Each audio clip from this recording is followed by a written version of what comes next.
Copy SSC English second paper এই বইটি থেকে কমপ্লিটিং সেন্টেন্স পড়া হচ্ছে। তো 71 বা 71 নাম্বারের এতে বলছে, if you had followed your teacher's advices, তুমি যদি তোমার শিক্ষকের উপদেশ মেনে চলতে, তাহলে you would have been successful, তাহলে তুমি সফল হতে, তুমি যদি তোমার শিক্ষকের পরামর্শ বা উপদেশ মেনে চলতে। বি নাম্বারে বলছে, do not play while it is raining, অর্থাৎ যে সময় বৃষ্টি হয় তখন খেলো না।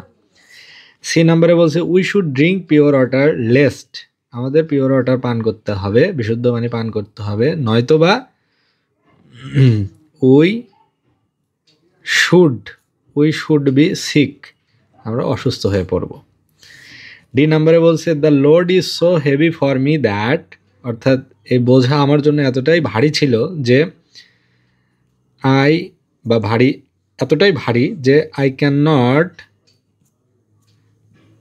লিফট ইট, আমি এটা তুলতে পারছিলাম না, জাগাতে পারছিলাম না।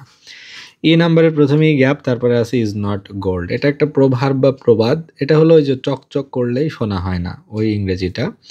তাহলে all that glitters, GLITTERS, all that glitters is not gold, অর্থাৎ যাই চকচক করে সেটাই সোনা না, সেটা কাঁচও হতে পারে।